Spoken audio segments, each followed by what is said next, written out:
Okay, I am Chris Gerritz. And I'm Sam Mulberry. And we're here to give you the exclusive director's-only commentary on CWC, the movie. I know this has been long as that. There have been websites promising the special edition that's going to come out, and I think we'll have it in time for Christmas. That's right, yes. And you're probably one of the 3 people, including Chris and I, who are going to actually listen exactly, to it. So yeah. You're exclusive in that way, too. I don't know. I'm going to actually Google this in about a year and see if CWC DVD commentary comes up. I'm hoping for a DVD award at some point. That would be nice. Yes. That'd be nice for when we apply for tenure. Well, we're not totally, believe it or not, neither of us has done a DVD commentary before, so we're going to fake our way through the conventions. But why don't we start as we watch the introduction to the first half here. So what's your recollection of how this got started?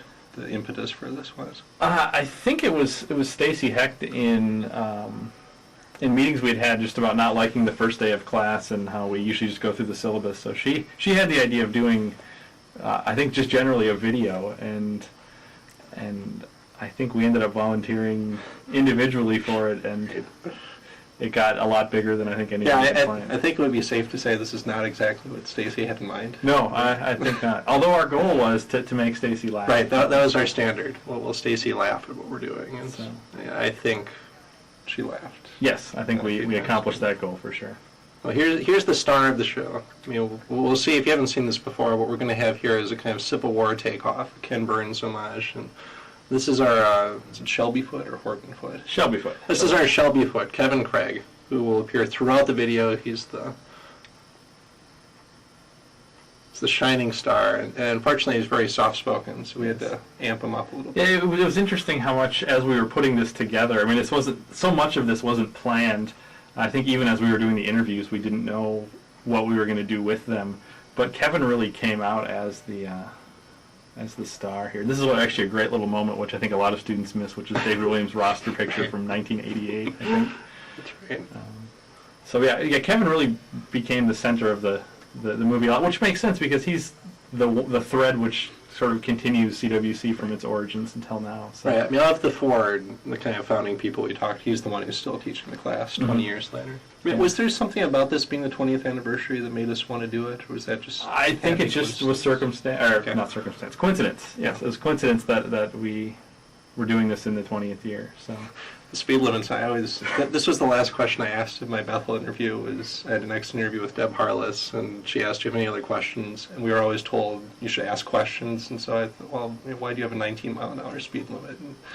And she didn't have a good answer for that. I think it says we live to a higher standard. Oh, that's right, because Northwestern is 20. Right, and I like how it's our speed limit. Exactly, so that's right. Just a little bit about what you're seeing here. This whole intro was basically copied from the way Ken Burns does his introductions to the Civil War, and I decided to put all of this together, sort of making the 1980s look like they were the 1880s, because as far as the students were concerned, most of them were born in 1987, so it might as well have been that way. So actually, a lot of this movie is stolen from looking at what other people do and just sort of making our own sort of copies of it. So. I think the film term is homage. That's right, it's an homage. Yeah. Noticed any copyright enforcers That's right. listening to this. Scratch that, it was not stolen. Exactly. So why Ken Burns? Why did we decide to do this? I think it's sort of the model for the history film, and we thought if we were going to sort of I don't want to call this sort of parodying his style, but that's really what it is. And I think his was the easiest to do, and it was the one that that's the most stylized and the easiest to pick up on. Things like the titles, his use of music.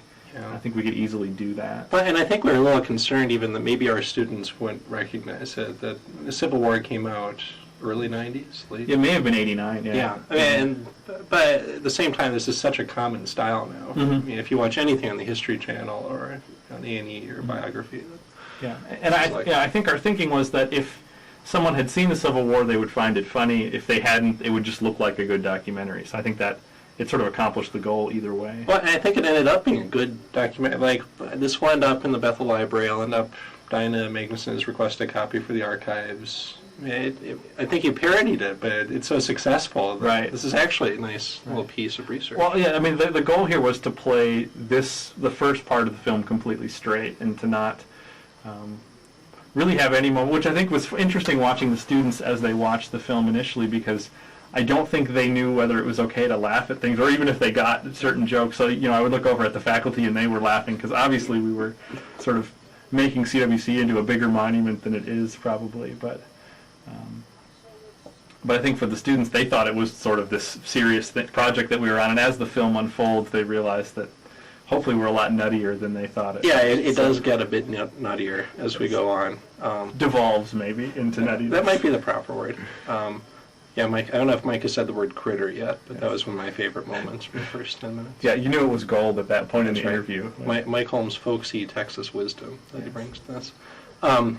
Maybe just to explain that, I think when we were first drawing up a list of interviewees, we didn't mean to include all of the 4 professors who founded CWC, and I think we had just interviewed Dan Taylor, who agreed kind of belatedly, and then That's right.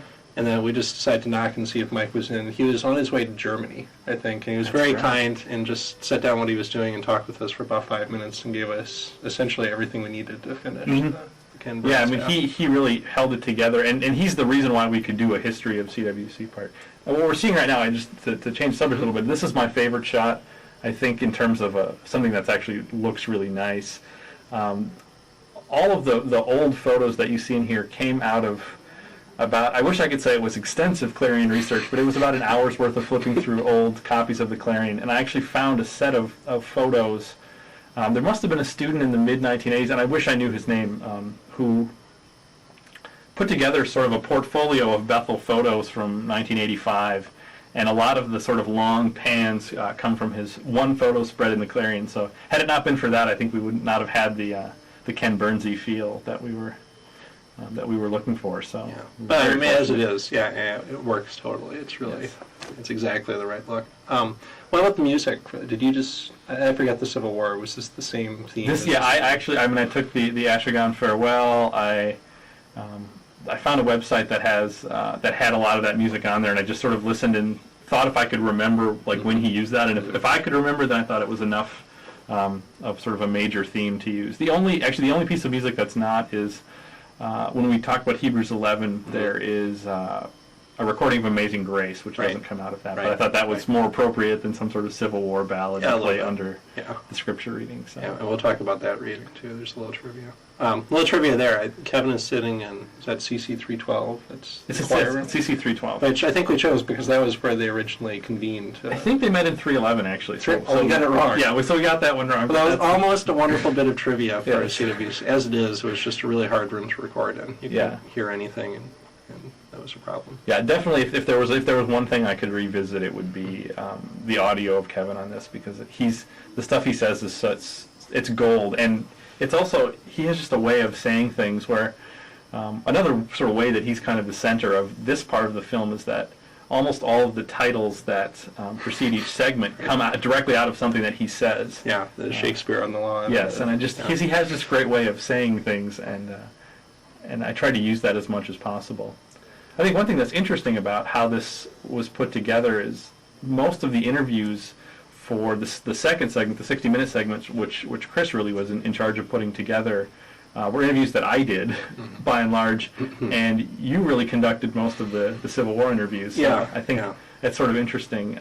No, I mean, it's a genuine collaboration. I mean, Yes. This half is definitely Sam's project, and Sam did all of the editing, I should say. I have no technical expertise in this whatsoever. If we had done it, we literally would have had me starting and stopping the video camera, running back and forth from different people, because I don't know how to use editing software. But And actually, I mean, and that in and of itself was a bit of an adventure, just because this was, with the exception of a little Simpsons clip we put together for class this year, this was the first time that I'd used this software and really done any kind of major editing. So it was, when I talked with other friends who had done editing, they were kind of amazed at how ambitious of a project we undertook for our first time. But so you might say this is like Orson Welles doing Citizen Kane. I think that's how you want to think about this. This is just like what this is. That's the right. quality and the enduring influence of this, I'm sure, will spark similar videos at Calvin and Wheaton and That's right. and Westmont and That's Biola. right. Yeah. And I just want to say a little bit, this shot, I think we've talked about, is sort of one of the prettier shots, just with the red books in the background and the blue shirt that Mike has, and the way he positions himself in the frame of the camera and moves around and occupies that space. Well, and we were a little worried about having a talking head phenomenon, especially maybe not even in the Civil War one, but thinking about the 60 Minutes thing, we didn't want to just have people talking at students, but as it is, I think Mike is an interesting presence to have, Mhm. have on camera here. As is Dan Taylor, who we haven't talked about yet, but Yes. who you've seen already. And so some interesting things here. This is obviously the Hebrews 11 and 12. And this was actually read by my father-in-law. And the plan was that he was going to read it just so I could edit it in, and then we had some other ideas. We ended up keeping this. So this is actually recorded in the basement of his cabin in northern Wisconsin. And thankfully, since I have the music under it, you can't hear the air conditioner kick in and off as it was doing throughout. Now these aren't actually pictures. This is video footage. Yes, and I'm actually very proud of this shot because it looks like something somebody kind of went in and edited as you see the sun start to break through. I got to Bethel early on an August morning, and it was sort of a magic hour. So all of this was filmed within the matter of about a half an hour. This whole sequence, I was just grabbing things that looked kind of pretty as they went by. So. I think at some point we need to mention, Sam, that you were expecting a child during this whole process, or you had had Yeah, a child. we had just this had a process. child, so this was, yeah. Well, not used much having the child. Exactly. And Brett had had the child, and you were That's right. present for it. That's right. Yeah. So this was, Hey, people. yes. And these are probably High school? 14-year-old girls 14-year-olds. Yeah. that are walking by here. But they look like Bethel students. Yes. I'll take that.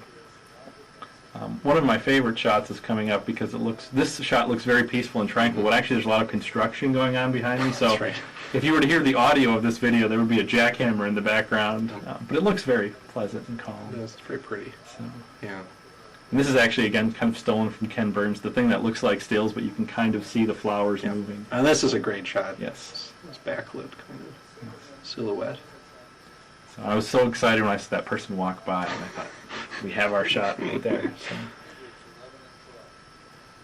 And I think coming up next is really, Is it Neil? Yeah. yeah, this is one of the just real gems that exist in this video. Chris never had the opportunity to see Neil In action. actually teach in CWC, but this comes from Neil Lettinga's devotions from the first day of class. So in the actual video he sent me, Neil is in Prince George, British Columbia right now, and I had emailed him and said, would you send me a recording of you reading Hebrews 11?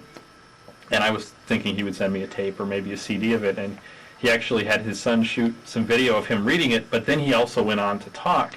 And I realized that this was so much better than Neil reading the passage, that because this is what students can no longer get, sort of Neil talking about why he thinks Hebrews 11 and 12 is important. Mm-hmm. And he did the thing that I was hoping for most, which was, in a moment he's going to point out the bricks on the top of the room, Yeah. and he would always talk about that on the first day of class. So to me, this is actually within something which is sort of capturing some CWC history. This is a really beautiful moment to have archived, I think.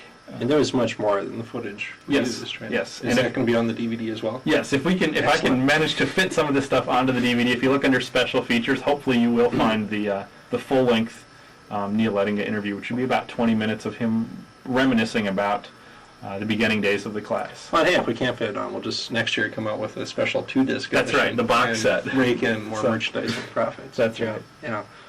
My favorite part of this, actually, I think it's excellent. I mean, just the devotional aspects and having Neil here. But my favorite part is that this was the first little piece we showed to Stacy. Yes, And I think Stacy's comment was, "Wow, Neil looks a lot like Lenin." yes. And I've since said that in a couple of classes, and there's still some students who remember Neil, and they're much amused by the idea of Neil looking like Lenin. What was And if he's interesting- listening to this, I'm sure he's That's right. amused right now. That's right. I don't know. Hi, Neil, if you're listening. What was interesting is something that didn't make it into the video from Neil's talk here is when he's sort of reminiscing about the beginnings of the course, and we could almost make a CWC Rashomon type thing because everybody had a very different memory of where the class came from, which I thought was interesting. That I think Dan Taylor even joked about how there's supposed to be people who study the past and nobody quite knows, where it came from. So that was actually one of the editing struggles, was how do you make it sound like they all agree when in reality. And a couple of them were talking about dinosaurs roaming the earth, and we had to That's right. take that out because these are not foolish men; they're very wise, and they were just a little baffled, and so we had to edit that out for, That's right. for posterity. One of the things that I had I known that Neil was going to send video footage, I really regret that there's nothing of Virginia Lettinga in this. Now, she didn't teach the course in the original year, but is such a important sort of part of the class. You know, and the way I sort of make up for it is I think about, you know, we begin this by saying this is episode 1 of the history of CWC. Right. So if we were to do something about the sort of later 1980s and 1990s, she would be really the center of that. It'd be called Virginia. I think so. I think episode 2 would be Virginia. So Yeah, we still use, I mean, much of, the artwork, right? Mhm. The logo for CWC, a lot of her study sheets. yes, and I mean you could quizzes think and of small group designs. the art lecture as Right. an homage to Virginia Letting That's right, or the stealing her Renaissance. lecture. Yeah. So. Yeah.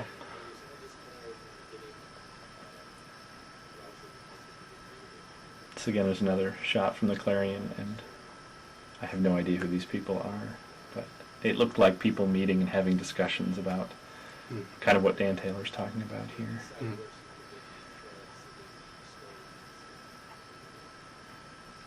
I knew there'd be dead space. Yeah, that's right. We're so caught up in watching. I think That's some of a these shots picture. are really pretty Yeah. in the way that they work out. I was really glad Dan was able to do this for many reasons. One, he's just a master raconteur, and one of the people who was there at the inception, but also because he, like Kevin, is bearded. Yes. And I appreciate this other connection to the Civil War, that there is some truly wonderful facial hair that we can show here.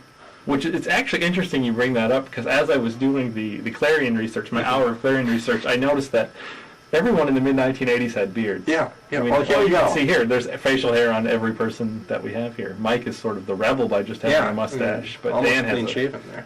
a big beard, and Kevin with the beard, and even Neil. So I think that's... Yeah, fortunately, we're historians, and our own lack of facial hair does not keep us from having empathic understanding of what they went through. That's right. A lot of glasses, too. I've Yes. noticed that. That's a common theme of CW. I think we still have that, though, so Yeah. I think we're okay. We're both okay there.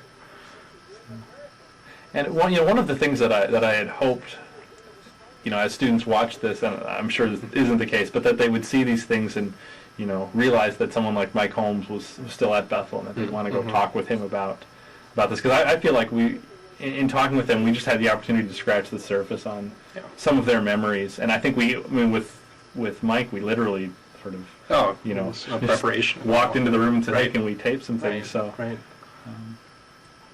I think it's really amazing how well narratively the project sort of worked out when you consider. I don't really know if we didn't know what we were doing. Mm-mm. I mean, do you remember any of the sort of initial plans for what we thought this might look like, or other people we thought about interviewing? Well, I thought originally this was going to be about a 10 to 15 minute movie. Yes, And which we've already obviously, passed, I think. We've passed that so far. I think we were drawing up, it was simply going to be a talk with people about their understanding of the 3 questions of CWC, and we were going to get a sampling of faculty, administrators, alumni. We were talking about Mary Palenti at one point, the wife of the current governor, for those watching this 20 years from now, for the 20th anniversary That's right. re-release of the CWC, the movie DVD. As students, parents, there's going to be one feature that maybe Sam wants to talk about, called, I guess, jaywalking is Yes. what we're imitating, but Sam can talk about that later. And that it kind of morphed. I think it was almost by accident what we got. I think we liked the idea of the Civil War motif, and we thought about that. But then as we had the chance to talk to to Dan and to Kevin and Mike and then Neil's piece, that we actually had the 4 people who had created the course. We could ask them where it all came from and what their goals were. And as a result, the movie got a lot longer, which I'm sure students appreciated. Right. Yeah. Well, it was less of us talking on the first day. It's true. I basically, I don't want to toot our own horns here, but I think it was a major improvement. Yes. Yeah. So I think we're very close to what becomes the kind of the opening up of this film from something which may appear to be extremely serious to sort of, I think, bringing out the lighter side of CWC, which I hope Which is students there. see Yeah, exists right. sort of throughout the course. Yeah. So We can barely restrain our anticipation of what's about to come. that's right. It's hard to talk because I know, and then what's funny is you're not going to be able to hear what's going on, so you have to No, watch you're the not- movie yeah. too. So. Yeah. Trying to think of anyone else who helped out with this segment of the that we should mention before we move on to. Well, I other noticed things. that your infant son is credited. That's right. If you want to explain. yes, if you go back to the beginning of the film, where it's actually my wife who's reading a fake letter, which was Chris's Oh, that's idea, right. That's sort right. of again like Ken Burns. If you listen very closely in the background, you can hear my son Bengt starting to cry a little bit. So he does make it into the film at that point. That's good. Like a Coppola, the nepotism. That's right, absolutely. And this was totally amazing as we saw it. I think what was funny about this, as all of these segments were being taped, I just remember trying to hold back laughter because I thought we would ruin the footage if Right. if you heard us laughing. I don't think we were entirely successful. I think we come out in the Kevin. Yes, clip, yeah. yes, but you have to at that Yeah, point. Yeah. Yeah, no, Greg will show up actually later in the movie as well, and this was just a fortuitous. He happened to remember this Augustine rap, and it's truly incredible. And Yes, and I believe it was completely unprovoked. Oh, I think completely so. unprovoked. We hadn't mentioned it before. And then this, Sam Yes. used to explain. This, one of the things when I inherited essentially Virginia Lettinga's office was a set of old videotapes, which, among other things, included the first recording and maybe the only recording of the professors doing the St. Augustine rap. So this is Dan Ritchie, who in part wrote the rap, or I think edited what a student had written in the rap. So Dan would be the MC in the language Yes. of old school I think so, hip-hop. that's right, because this is very old school. This Yeah. is This I is would- like Run DMC, but with 4 people. Yes, I think and so. no DJ. So I think we're circa probably 1990, 91 Okay. here. So of course Neil in the yellow, Kevin in the blue, and Mike Holmes in the black. So, and then this is where it just a nice little piece of dialogue between the two. And I forget how far apart the interviews are. It was probably a week Week or and so. a half, yeah. So we had talked to Greg, and he had said this, I mean, kind-hearted but disparaging comment about Kevin, and so we were able to bring this up with him. Yes. And I think that the thing that the students, maybe don't realize about Kevin, or people seeing this, is like he basically is willing to do anything, anything in the name of teaching. So of course, if we asked him about the rap, he would, by all means, he would rap for us. He was thrilled to do it. Yes, and it just creates this nice little moment of levity at the end of this segment, which I think sets up where we're going with a lot of the other things that we're trying to mix the serious with the playful. So. Yeah. Yeah, those of you who have left at this point and gone off to do household chores, it actually gets quite a bit sillier. Yes. I want to come back and enjoy the hilarity as I make a fool of myself. That's right. So here we are sort of closing up the Civil War with the Ashigan Farewell theme coming back. And, the thing that I didn't do that follows along with Ken Burns is I decided not to have a narrator throughout because I felt like the faculty told their own stories really pretty well. So That's I right. just sort of add things at the beginning and the end to somewhat transition out. Although what you're going to see when this actually ends is we decided that we would kind of reject the idea of having to transition and we would just, change to something else. And that's going to set up this sort of channel-changing theme that you're going to see in a moment. Which actually does have some deeper meaning that we'll probably talk about later. Mhm. But and Sam, you recorded the narration just as kind of a placeholder, right? Yeah, I didn't. I tested. Or? Yeah, I again in editing, you need to know how long it takes to say something. So I recorded this stuff again in my father-in-law's cabin that same weekend, and it ended up staying in the film. I think maybe out of inertia more than anything else, that I just didn't have the time to find someone else to do it. Okay, for the children watching 50 years from now, whatever format we're in, this is something that we call television. These low numbers reflect the fact that Sam and his wife own something called TiVo. And do you want to explain why we're seeing what we're seeing here? I just sort of wanted to get this idea of sort of swimming through popular culture in some ways. So this is, in a sense, what we're combining here is something that's very 2005 and also very 1980s in a way. I tried to combine things from both of those. Well, of course, this is the 1960s, Well, but but it's timeless. that's right. Yeah. That's right. I have to say, this reflects just exceptional taste on Sam's part. Thank We've only started to see what Sam watches. And we're actually- Viewing habits are impeccable. What we're watching here is some of the best editing in the film, and I think it's stealing or an homage to the Night Court opening. It's the Night Court theme song. Which had and- just come on TV Land at this Yes, point. I think that's I why think we- the week before we did this, so Yeah. I was able to get a copy of the song, and we were just trying to think of a way to introduce the faculty without having us say anything. There's a little Lisa Bonet moment from the Cosby Show. For some reason, that got a big laugh. Yes. Your moment was a huge laugh in SEMA. I think this is from Faculty Retreat at North Yes. Heights, Yeah. Sarah and Stacy's. And Ray gets the Ray best sort of is teaching the perfect moment there. I told him yeah. to just pretend like you're teaching, and Yep. and it looks really nice. Yeah. So, and this next set of channel changes goes on for a long time. Originally, we had another segment we had planned to put in here, and Chris has been alluding to this. It was a jaywalking segment, On the Tonight Show with Jay Leno, he sometimes will go out and sort of poll people on the street, and we were going to do this during Welcome Week, sort of ask students sort of pop culture questions and CWC questions. I think we ran out of time, we ran out of space in the class. I think, this, when we put the whole thing together, we realized we were already at 55 minutes and couldn't really go any further. Well, I think we also realized, this is great. Sorry.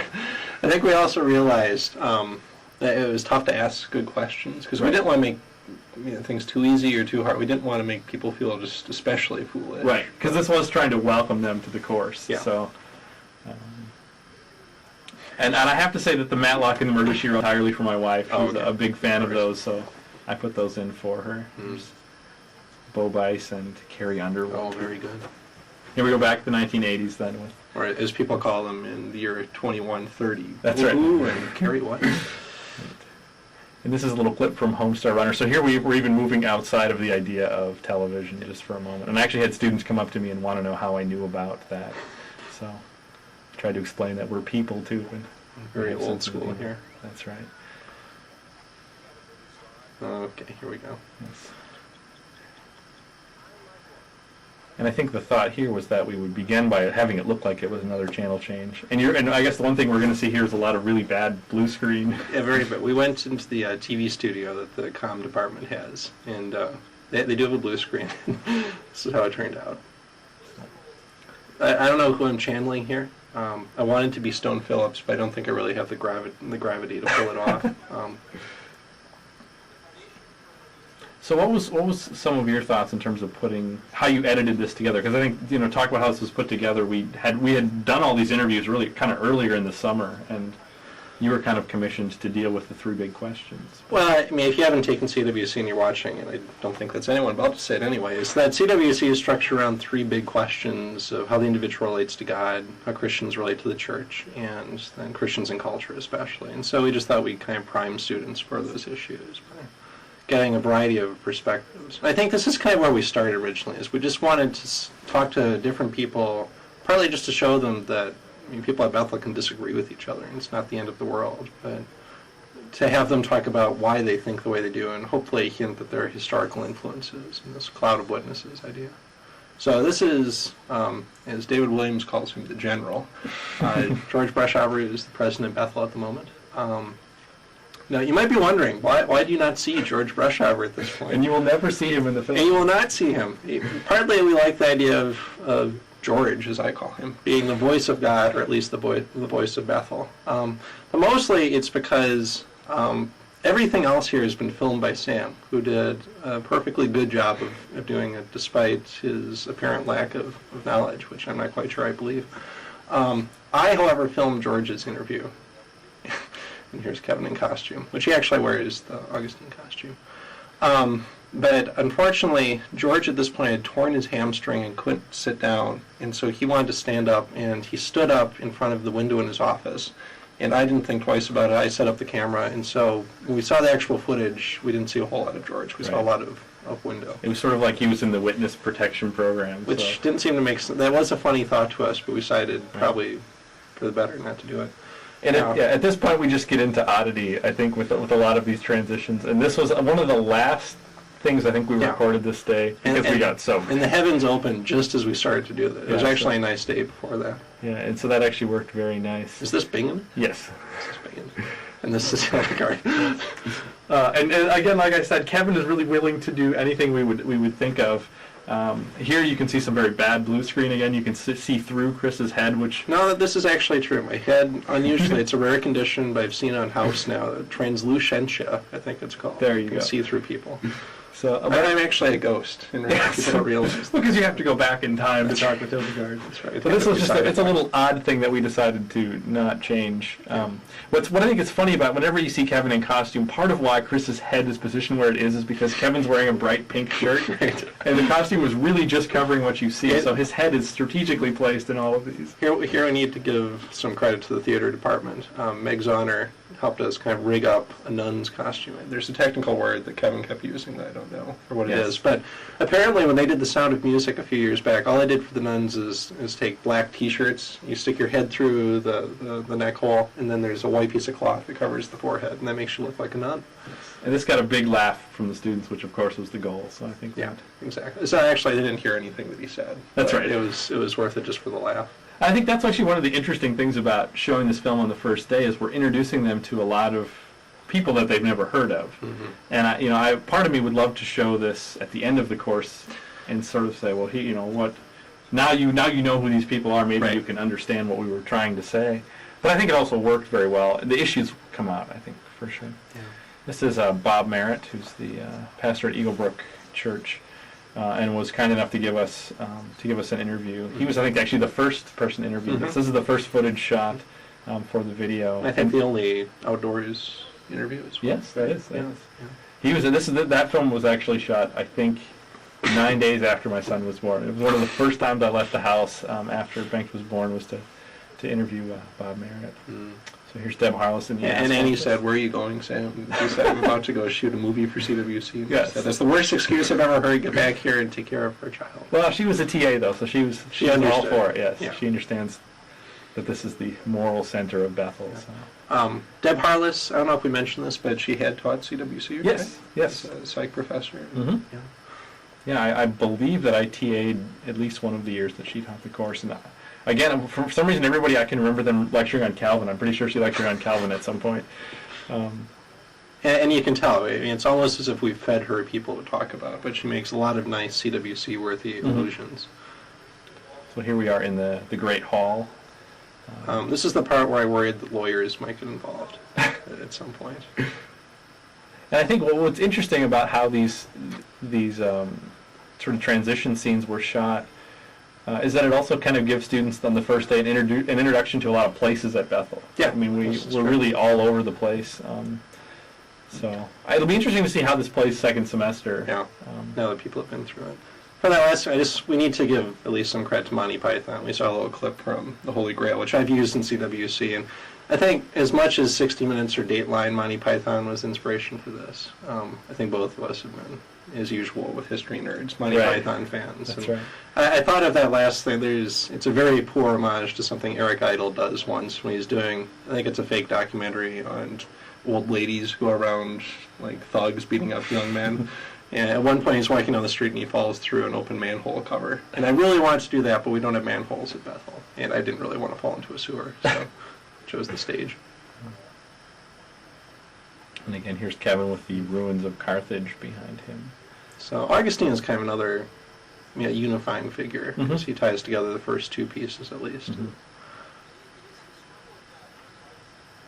And these interviews, where if and this is where I get to sort of compliment Chris, the things that I learned putting this together is that one of my strengths was not actually in doing the interviews as much. I sort of had a set of questions and I asked them and people answered the questions. So a lot of this was Chris putting together interviews that I did most of, and I think that he was much better at sort of asking these interesting questions to the people, because I got to sit in on all the interviews that he was Can't doing. disagree. No, I think it reflects that at one point I wanted to be a journalist in my life, and another part of my life I wanted to travel back in time and be in Monty Python. And so basically the remainder of this movie is simply a frustrated historian's wish fulfillment that I've inflicted on students for who knows how many generations to come. Another strange thing about putting this whole thing together was we really broke the film into two pieces and I said, well, I'll put together the first part and Chris was going to do the second. And I told him, I would do the editing, but just sort of storyboard it out, figure out what you want. But I can't draw, so it was all Right. text. That's right. There's no storyboard. So we filmed all these little transitions in no particular order, and when I edited together, it was like putting a puzzle together, and all of a sudden I realized what you were trying to do because I didn't bother to read the script. I just thought, I trusted you enough, it'll be fine. So it was really fun to put together and realize, so this is where you're going to use that, and it really came together nicely, and I don't think we made any changes from your original script. Yeah, maybe to shorten it, it was probably a lot longer and probably should be shortened even more, and maybe we'll edit it for the re-releases to come. I think this is inspired by some comments that we've had over the years about CC313, which is CWC always been CC313? Well, it used to be an FA 313, which is the same room. Oh, okay. So for the Okay. very old school CWC people, this is FA or 313. And here we notice my exceptional acting ability. Actually, this is a very pretty looking shot. It's sort of It's the very symmetric. and it's the lecturer's view of the That's of true. the room. I don't think students are used to seeing it that way. But. I think what I was thinking there is we actually, part of CWC lore is that in spring of 2005, a student actually wrote 95 theses. It was the fall 2004. Fall of 2004. 95 theses criticizing CWC in various elements. And one of the things was just how cold the room was. Yes. I think, and how sterile it was. So even when we disagree with the authors, we gave them that nod. So here's some pictures that there was a lot of just sort of Googling for images looking for things. So I wanted a picture of Mass. So here it is. It's a nice little moment. I think you thought of this just on the fly, right? Yeah, we just needed some more kind of segue scenes. And your voice actually is a nice sound coming out of the This echo chamber. yeah. Yeah, I'm sure the postal workers were. What's great is I don't think we even Quite asked used to them. it. I think we just No, we walked just in did and it. did it. Yeah. So we did 2 takes. So We did that were quite okay. often. I think the DC scene will be like that as well. Now, I forgot, how do we pick Bob Merritt? Is he your pastor? Or No, is he- he's somebody. I mean, Eaglebrook is one of the bigger churches in the area. So I thought if there was a pastor that students would be familiar with from the area, it would be Greg Boyd or Bob Merritt. Mhm. And then my brother-in-law he's a worship leader at Eaglebrook, so I felt like I could write Bob and drop a name, and that Mhm, might help. mhm. I don't know if it did or not, but he was kind enough to. Oh, no, he gave a great interview. I mean, it fit very well with the other pieces, even though it's a somewhat non-Bethel perspective. Right. And I mean, what amazed me with all the interviews is how little we prepared them and how well they delivered sort of on what we were hoping they would say. And that they were different enough. Yeah. That it wasn't, my other fear was, well, of course everyone's going to answer these questions the same way and we're just Yeah. going to have to put that together. But everybody had an interesting perspective on how they looked at these things. So I think we maybe accidentally chose well in terms of I think who we so. talked to. Yeah. I mean, I think there were some other people that we wanted to talk to that we weren't able to. Mhm. But I mean, basically, people were very kind about agreeing to be interviewed. I mean, this is the middle of summer. I mean, that was probably their first choice of what to do with their day. But people shared their time. And this was actually this was at the seminary, so this was a day when he was on campus. So it's why we did it when we did this, because he was going to be here. Is this Ask Office? This is in the Ask Office, Okay. and partially because Deb had been the director of the Ask Office in a previous life. So, we tried to put people in places that made sense too. Right, right.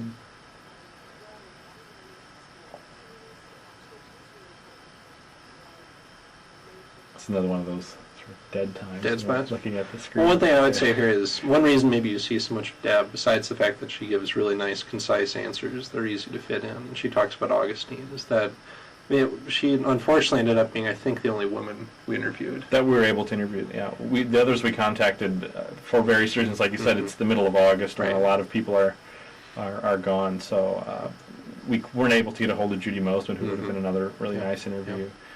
We looked into Mary Plenty, things like that. Here's a great little transition that...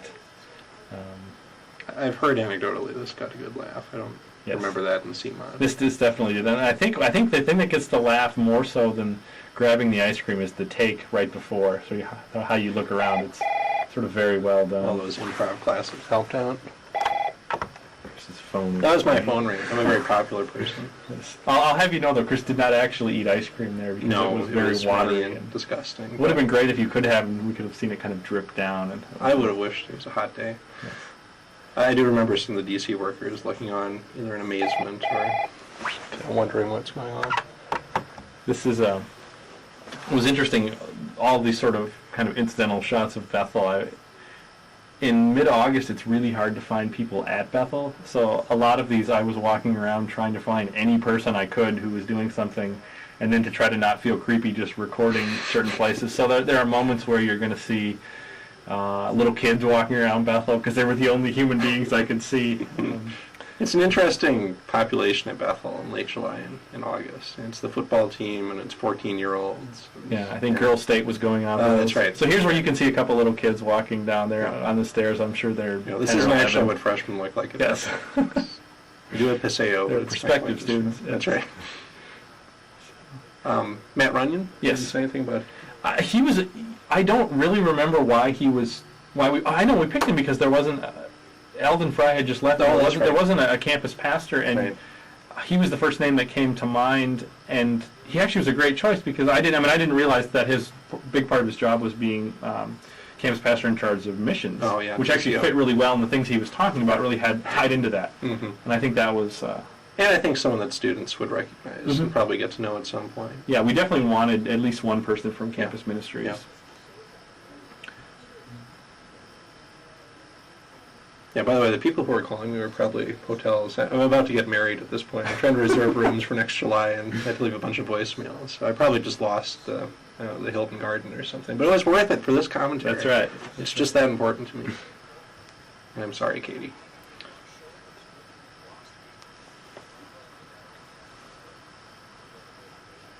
I think a comment that you made was that Bob Merritt sort of brought a non-Bethel perspective to a degree. But he did go to Bethel Sound. Right. But and not that it was Yeah. un-Bethel, but it just was definitely from something outside of sort of purely academia or things like that. Why is he shooting with a 12 ball? For some reason, there were only 3 balls in the whole table. You might ask, why is he shooting at all? What does this have to do with CWC? And I wish I could tell you. I really do. And what's interesting at this point, I'm not sure if on this version of the video it'll appear this way, but somewhere around the point of the cue ball, the audio gets off sync just a little bit. So it's like the whole film is dubbed from this point on. That's right. It's a little bit like watching a kung fu movie. That's Without right. Kung fu. Now, I'll have you know it's completely intentional that we Well, of had course. that off. Yeah. So I hope you're getting the joke and laughing at this Yeah. point. So So we're both great fans of John Woo, Bruce Lee. Or something. that's right. I don't know that students noticed. I never had anyone mention it. I didn't hear Oh, I was people- terrified. The first time I saw it, I just thought I've ruined it. Somehow it's off sync. And I got really worked up, I think, during a lot of this because there was just a lot of little technical problems that every time when there were big gaps of time from when I went and talked with you, it was usually because I was trying to figure out a problem and was in a moment of saying this is never going to work. And you were Actually- spending hours now. It was just that little room in the library. Yeah, and This is I your don't office. even want to say how long it's been. Although I do want to say that it's pretty amazing that this was essentially put together in extra time that we had. I mean, we were both working to get ready for the semester, but we were also working on this as well. One person that I would really like to credit here too is Shane Oborn, who's a friend of mine who was a Bethel Sem grad and was my roommate in college and does video editing on the side, and he was a really great resource. I wish I could say that the solutions he gave me worked. None of them actually did, but he was really encouraging of the fact that this is actually going to get done, and he was just a great person to bounce ideas off of and to help sort of make me believe that we could do this, because I think when I volunteered saying, oh sure, I can do the video editing, I hadn't really done it, so we kind of lucked out in that way. As I recall, we volunteered because we're in the middle of our 4-day June meetings for CWC, and we were both eager to have lunch, and someone needed to volunteer. Yes. That was my major reason for doing it. No, I mean, I think it was, in some respects, rather, I don't know, foolish decision of ours, because I'm amazed that Sam did this in extra time. I actually simply compromised all my classes for the fall and didn't prepare at all, and my students are, And they notice it now, right? I'm sure. So, I think what's also interesting about some of these interviews is, and this is maybe just a side thing that I'm interested in, is a lot of these people, we initially didn't want to interview people in their offices too much. We thought that would be boring. But I'm actually fascinated by That's right. the different environments that people have for themselves in their offices. So, and some people sort of, that's what they wanted, was to be interviewed in their office. So this is our little Micah Moore moment of That's right. handheld camera as we sort of rush in to get questions answered. Here we are. This is AC's second floor in the history business area. What's also interesting is how many of these were shot on one take, too. I think we just kind of said... Reflecting our very high standards. That's right. Perfectionist I believe nature. good enough Sure. was said after most of the takes. So I was really concerned that we get everything shot in this one day, in terms of all these transitions, because I knew the editing was going to take a while. So this is another moment that gets a really big laugh whenever it's shown. I'm glad to hear that. I'm amazed that people know who C. Garrett's is. Yeah, that's actually funny too. Yeah. That you know. I mean, we'd mentioned my name, but at this point, I hadn't even seen my small groups before. Yeah. I think they're laughing at Homer more I than anything hope else. so. For I sure. laugh at Homer. It's a nice visual. Yeah, and that's actually something that's in my office, sad as that is. We didn't actually have to bring that in or anything, or borrow it from a 10-year-old. It belongs to me. I think it's interesting. It'd be interesting to know how successful this project was in terms of laying out these kinds of questions. I think it's we're in the middle of the semester where we first showed this, and I think it's hard to say. I think it was successful as a project to do for the first day in terms of laying out the themes. I don't know how receptive their students are to that at that moment or not. Yeah. But I don't know, I mean, as a professor in CW, I've harkened back to some of the things we say, especially the first couple of weeks. And I'm going to do a lecture on nationalism later. I'm going to play a part of Greg Boyd's interview. this, just to give some credit, this is actually footage shot by Virgil Bakken from the sabbatical video from a few years ago. The cover of the Bethel Focus. We really wanted to shoot Dr. Peterson in the lab doing something kind of mad sciencey, but he really wanted to be in his office. He was having none of it. Yes. It was going to be in the office. Yeah. Yeah, unfortunately, most of Dick is on the cutting room floor here. But Yeah. it was an interesting perspective because it was totally unexpected. And Mhm. yeah, it was nice to have someone who's not in the humanities and not part of CWC in any way, but certainly someone who's committed to the liberal arts vision and faith learning integration. Yeah, and I guess I would say for all the interviews, so little of the interviews really made it into the film. Oh, sure. And there are very interesting things. I mean, that's one of the things that I'm going to hold on to because I think there were some great discussion pieces. Now, here's actually an interesting visual. Watch how the light changes in the room. I don't know if it's the camera adjusting, but by the time this scene comes to an end, everything goes from that yellow to a white. And it's very... I noticed this as I watched this the other day. See, it's starting to get white. So Are we changing the filter on the light? I would like to say we were. I think I just have probably not the most high-tech camera, and it was adjusting to the darkness or something. But Okay. now we have a much more normal picture at this point. I think it may have been that we were focused on the computer screen and that it was adjusting to that pull-out. Yeah. So One now interesting thing here, this is one of the last times I wore those glasses. I've since updated to much smaller glasses. So now we're back to Greg Boyd. This is actually shot at Woodland Hills Church. That'd be Desperate Housewives. I don't know if anyone could see that. Well, you can see it right there on the Very top of the fake, screen, yeah, which yeah. I really like. Which was actually a popular show. I know you're all amazed by that now, but in 2005. I think the quote from Chris was, "What could I put on the screen that would be a little racy but not get me in trouble," or Exactly. something like that. So there's all kinds of little things like that I think are. We should people talk a little bit about Greg. This was a very enjoyable and challenging interview. Challenging in just terms of what he was saying, but This is actually another thing that provided their space on the DVD. I'm going to try to include this entire interview because we really only use a small piece of it. And Greg has an interesting perspective both as a pastor, as a former Bethel prof, and as a former CWC prof. He actually taught the year that I took the course, and I remember he was an amazing lecturer, and he was the type of person that people didn't miss his lectures. I believe it. Very enjoyable, very high energy. So this is just in a kind of lounge space at Woodland Hills, which at this point, I don't know if he'll be there forever. It's in Maplewood, in a former Kmart or something. Kmart, Home Depot. It's Something like it's that. actually, I was amazed because it's just down the street from the place I went to high school, Mounts Park Academy. But I had never met Greg before. I'd read his books, and so it was kind of daunting all of a sudden to interview Greg. It was really Absolutely. But yeah, I think we caught him at an interesting time to talk about these issues of nationalism and faith, because I understand he had just done a series of sermons at Woodland Hills. He had done a chapel talk on this. He'd done a talk at Faculty Retreat, and it was controversial. I just read an article in a magazine yesterday with him, which he said that Woodland Hills lost maybe 1,000 members as a result of these sermons. Offerings were down 20%. But obviously it was something that was deeply important to him. Yeah, and his was I think one of the interviews that I think it was probably the longest interview that we did, and it was just again for all these people that they would give their time was really wonderful. But he was very open to just sort of laying out his thoughts and really in a sense moving beyond the questions to deeper questions that were really wonderful. I mean, I really think part of this is that this was an interview Chris conducted. I think that that's a big part of it too. Is you?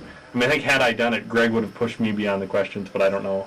Well, I don't think it takes a lot to get Greg Boyd to talk That's about probably things true. that he's That's probably passionate true. about. But yeah, I think we had caught him, I mean, in between a couple of other things, and he had seen questions beforehand, but I'm not sure how much he'd actually thought about Mhm. them. But partly because he was a CWC prof, but partly just because his mind works that fast. He was able to give us all of this, plus the Augustine rap, a couple of verses, plus just lots of really fabulous material. And a little fun fact here: Chris is actually not reading from that book. No, Yes. I cut it out from the CWC reading packet. I mutilated a CWC reading packet for the sake of our craft.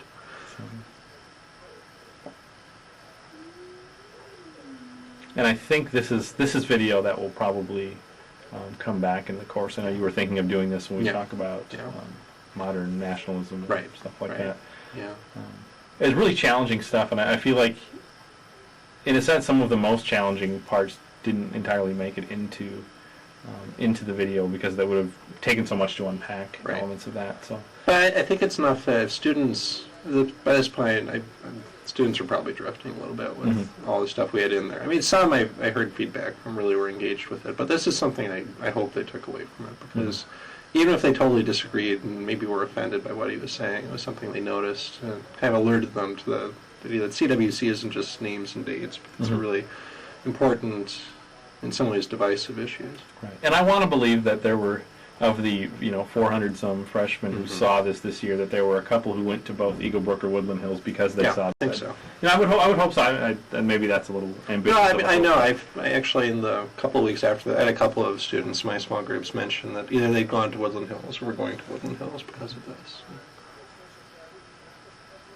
And I should say, I know at least one CWC prop goes to Eagle Brook. And, yeah. So I think that's both Bob and Greg offer really interesting perspectives on this. So. Yeah. I'm actually amazed of how able he was to kind of sit still, Yeah. more or less. I mean, there's a lot of rocking and moving hands, but I was a little concerned behind the camera that, he's really high energy, that he might start Oh, yeah. walking around, and I would Yeah. have to try to follow him. Yep. Yep. He was great. Well, compared to Mike, I mean, he was positively sedate. That's right. He was always rocking That's back right. and forth. So, And I never heard about I don't know if he answered it, but didn't he use drums as part of his lecturing? I heard this from Kevin. yes, well, he would drum on the podium there. He would have pencils, and he would just drum constantly. In wherever classroom he was in, he would do that. Okay. So there was always lots of drumming, and he actually, I witnessed him giving the Augustine rap as a freshman, and Richie and Greg Boyd, and it was. I remember as they walked into the room, I was embarrassed for them, thinking, "Oh, here's these teachers are going to try to do this," and they were fantastic. They sort of put it all out there and were really great, and it was. Well, here we should say, I mean, we've mentioned that Kevin has been with us for 20 years, and maybe is the longest link we have. But Sam, you've been in some way or another part of CWC For about how 10 long? years, 10 yeah. years. So in a sad way, As a student, a TA, and I've been a teaching professor. for 5 years. Yeah. So it's been since 1995. So this is my 10-year anniversary. Kevin's 20-year anniversary with the course. So it's been interesting to see, how many people have sort of come and gone in the course, but how a lot of it is maintained. It's some of those things that when we talked with the course founders, that they were talking about what was important to them. How that was maintained. This is actually the moment in the film where we kind of bring it back to 60 minutes. So this was the establishing opening shot of this segment, and then we'll come back to the 60 minutes clock to kind of remind students that Right. we're in this segment and pull ourselves out of this. Yeah, I have to say, we weren't especially faithful to the style of 60 Minutes, but it was something we knew they'd recognize. And then Napoleon Dynamite. Yes, Sam. that's the obligatory worst video of all time quote. Here, I need to demonstrate how much a nerd I am. Is that Napoleon Dynamite was actually the nom de plume that Elvis Costello chose for Blood and Chocolate, his 1986 album. Wow. There you But go. this is much more interesting. Yes. Everyone just tuned me out to watch what's happening here. I need to give credit to my wife. I was asking her what I could do for the closing sequence, because I knew we needed to do some credits, but I didn't know what to do. And we were actually watching Napoleon Dynamite at the moment, and she said this song would be great. And she talked about we actually talked about could we get Kevin to do the dance, but then we realized how hard that would be. Yeah. And then I thought, I bet I could superimpose his head over Napoleon's body. And the next day I sat down for about 20 minutes and just probably made 15 or 20 seconds, and I realized that it was perhaps the funniest thing I'd ever seen. I think so. So this just turned out better than could be imagined. No, it's truly. I mean, I've had requests from students who have not been in CWC for 12 years, who have since moved on to bigger and better things, and they want to see this. And I'm sure there's a bootleg copy of this somewhere. And calling back to his supposed lack of rhythm. Right. We can see that obviously he's Right. quite able to. Yeah, and I think Get jiggy with it. it brings back the sort of the Kevin as the thread throughout the course Yeah. and throughout the film. Yeah. So, here he is the hero figure at the end, in a sense. Yeah.